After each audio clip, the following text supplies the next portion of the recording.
Shutting the door behind her, she steps into the comfort of her home. The smell of breakfast lingering in the air, fried eggs with Vegemite and avocado on toast, mixed in with the scent of salt still on her skin. The scent deepens her sense of peace as she makes her way into the living room, pausing at the window to look out onto the mountains amongst the far-off horizon. She loves staring at them. They bring a calmness to her body when her mind is running wild. After her morning at the beach, her mind was certainly doing just that, racing with fervour, moving with a euphoria she has never quite experienced like this. Normally, her mind is panicking, frantically rushing from one mean and horrible thought to the next. But now, right now, her mind is moving along very quickly, yet her thoughts are more fluid, streamlined. Her questions aren't full of bitterness. They are actually rational and reasonable questions. And the feeling inside her body matches that. For once, in her whole fucked up life, she feels like everything is working toward making perfect sense. How did I get here? How did I get to this version of myself? I don't like her. She's awful and mean and in a lot of pain. Why do I feel this pain so intensely? Why can't I rid myself of all that stuff? Where has it even come from? I wake up every morning and feel the enormity of it. It sits in my chest like a boulder, heavy and suffocating. I've been working on removing it for years, but it still remains and I can't figure out why. Why am I so miserable? I have just about everything I've ever wanted for myself, and yet the misery is as strong as ever. There's a sadness too. It squeezes my heart to prevent it from opening fully.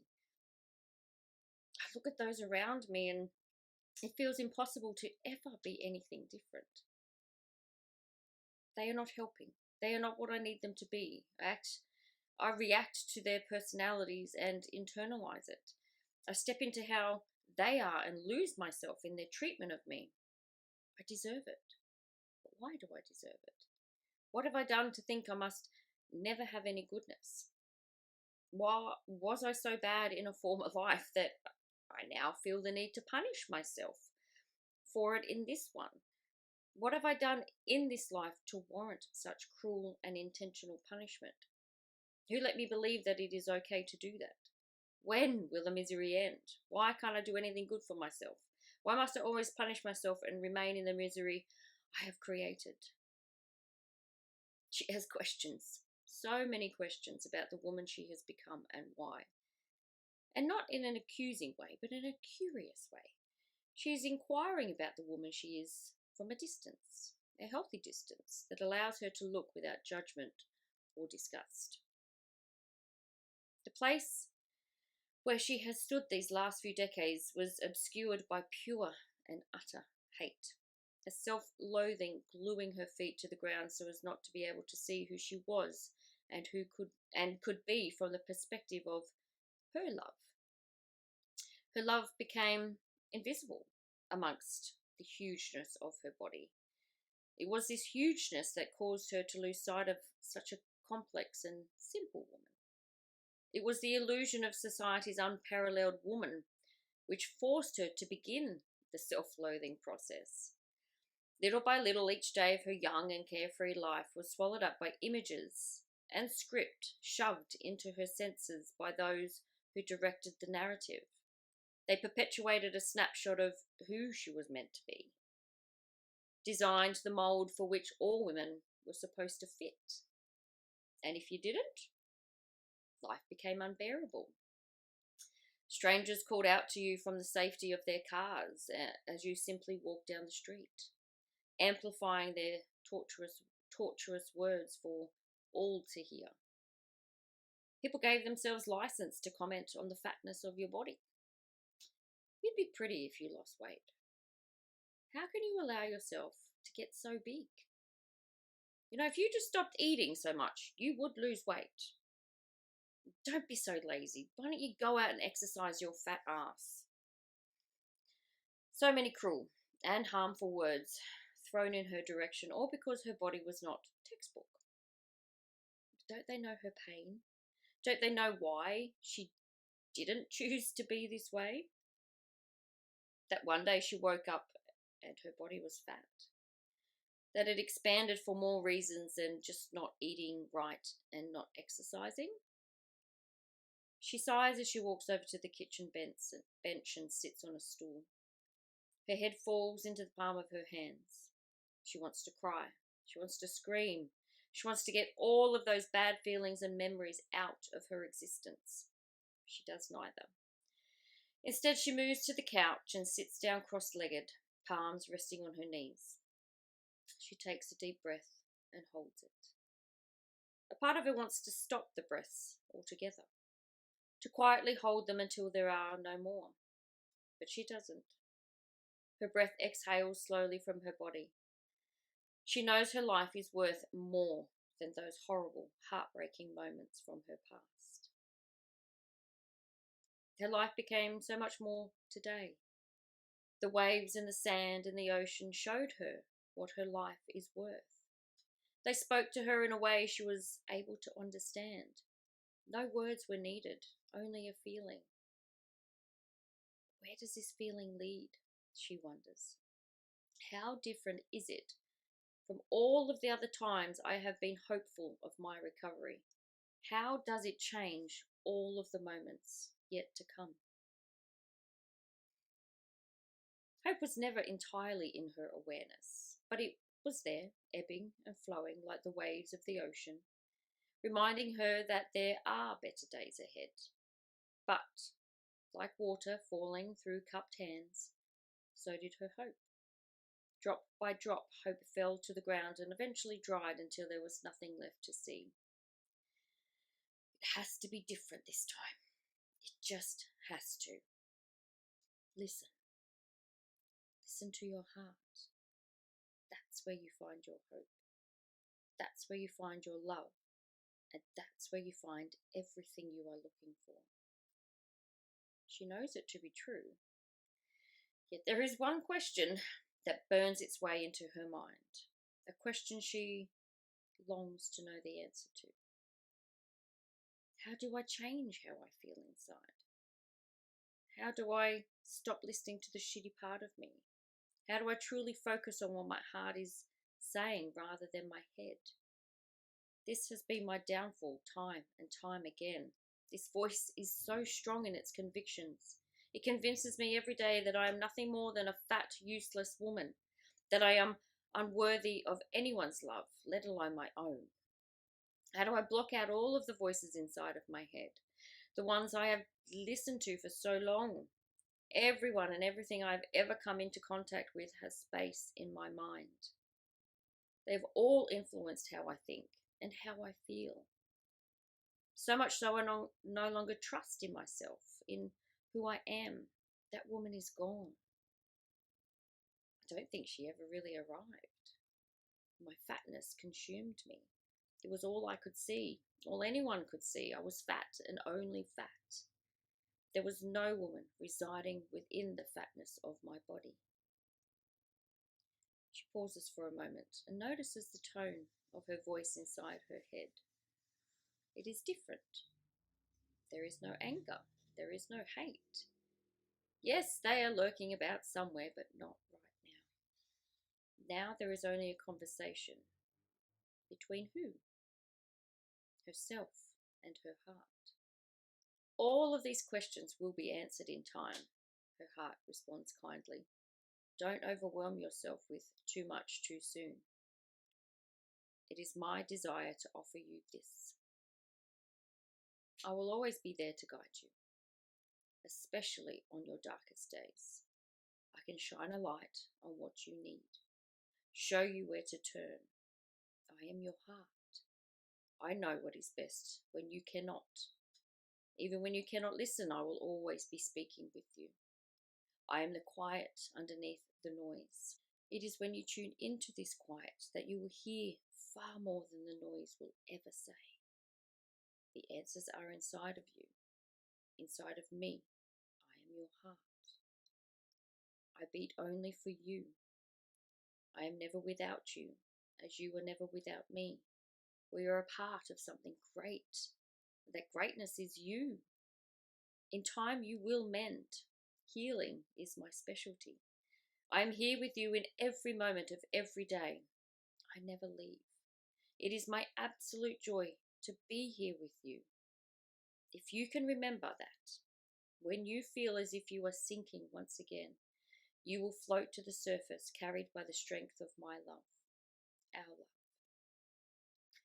For now, though, I ask you to relax, enjoy, give yourself a break. You have been too hard on yourself for too long. Go outside and feel the sun on your skin. Soak it up. Drench yourself in its warmth and feel how good her rays are as the sun shine straight into your heart. Go and weed. Allow this mundane task to relax your body, relax your mind. Don't think. Simply focus on your task.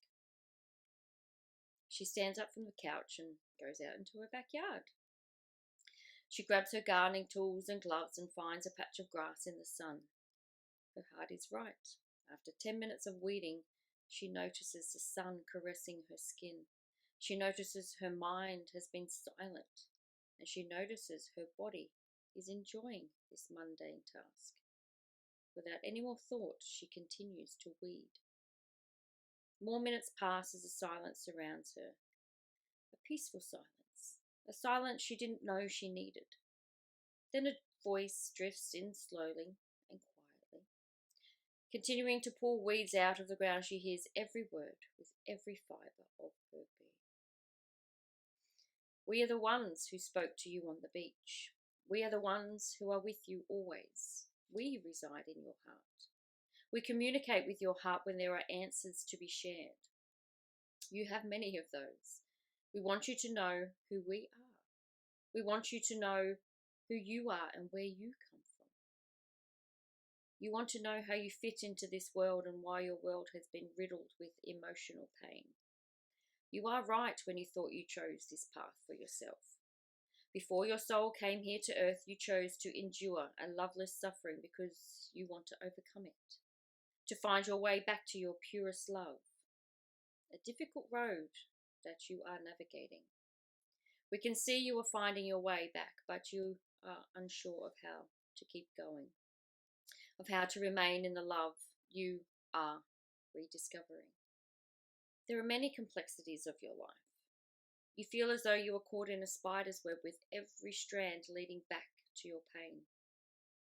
Each strand represents a part of who you are, who you want to be, who you were, and each life experience dwelling inside of you. You want to break free from the web so as not to be so immovable in your own life.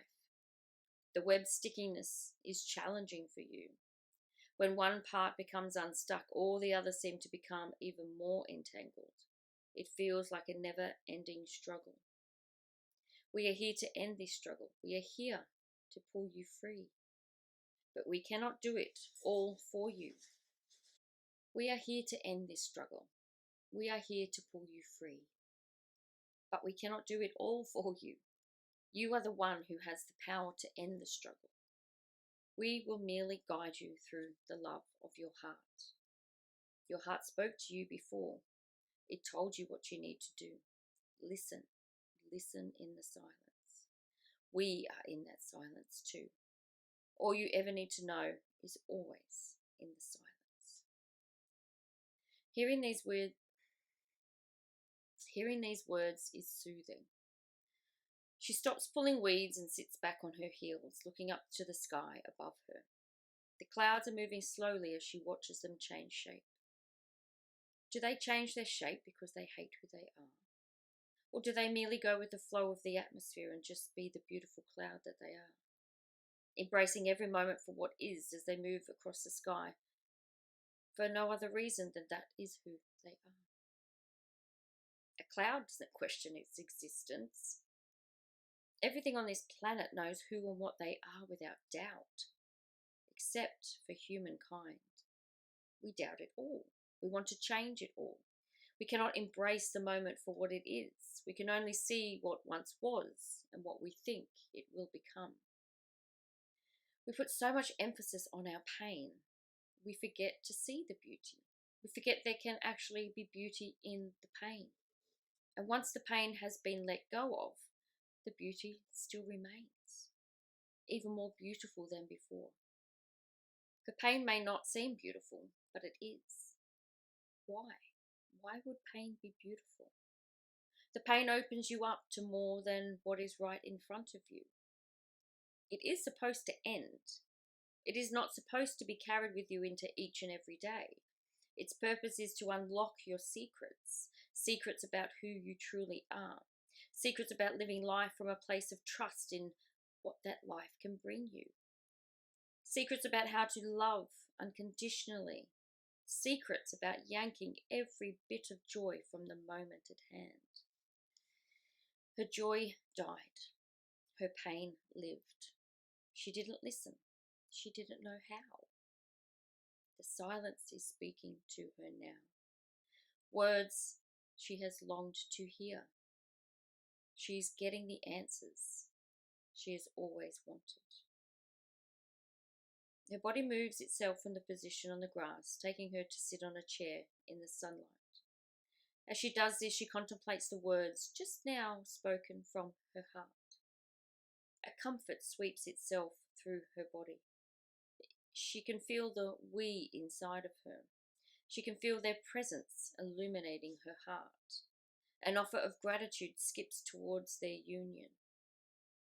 Knowing they are here for her has her feeling loved and cared for. Something she must do for herself in the coming days, weeks, and months. Something she never sought to endeavour. Her hatred took care of that. Forgive, a message from her heart. Forgive your body for not being what you accused it of being. Forgive every cell, every muscle, and every inch of skin. Your body was not here to harm you. Your body did not let you down. Forgive it and love it. In an instant, she realized how her actions have hurt her body, how her thoughts have turned her body into something it is not. It is not something to be ashamed of. It is not something to ridicule and hate. It doesn't want to be punished in such a mean and bitter way. It only wants to feel love and to be loved. Every morsel of food she shoved into her mouth and gorged into her stomach was not love. It was pain. It was hate. Punishment for feeling so horribly about herself. Food brought her comfort when no one else was there to give it to her. Food was a friend, but that friendship came with a price. Her body paid that price. Another deposit of food being swallowed along with her anger. Another installment hastily shoved into her body to relieve her suffering. Her body account getting fatter and fatter, expanding with each and every amount of delicious and damaging binge she succumbed to. I need to forgive myself too, she whispers quietly to herself. I cannot undo what I have done. I can only change how I act in the here and now. I have to forgive that part of myself. I didn't know I could be different. I didn't know there was another part of me controlling all of that. I thought that was all I was, all I would ever be. No one told me I could be different. They all said I could lose weight, and I did. But I am still in this messed up place inside my head, not allowing myself to be happy. This fucked up voice inside me won't quit. Or shut up. Why don't you shut the fuck up? A sigh, a helpless sigh amongst the wisdom of today. That's what keeps her in the revolving door of hate and hurt. Why she has tried and failed many times to heal her wounds. The weight of all she has been is forever pulling at her senses, dragging her back down into the pit of her thoughts, holding her under as she struggles to break free. The weight is on more than just her body. It is on her mind, on her soul, on her feelings, on her heart. The nastiness of this part of her wins every time because it is easier to let it babble on than to fight it every single day of her life? Is there not a way to shut it up, to quiet its malicious declarations? Declarations that halt her instantly in the determination to live a peaceful and loving existence, smothering any motivation with limitations and laziness, keeping her focus only on what she isn't instead of what she is, reminding her she will never be worthy of anything good, even when the evidence to refute that claim is there before her. I can show you how to move away from all of that. I can guide you into your love, if only you'll allow me. I can quiet that voice simply by refocusing your attention to my own. It won't be easy, but it is possible. In time, you will learn how to hear only me and all of us who reside within me. Her heart is right. She feels it within every cell of her body. Her body. It has never given up on her. She must now return its love. As her mind falls silent again, she feels the lightness of all today has given her. It has been quite the day, with more of these to come, given she now knows what to do. Go back to the silence. Go back to her heart. Listen. There she will find all she is looking for. Her purpose, her love, her joy. They are intertwined. They are one. They are her.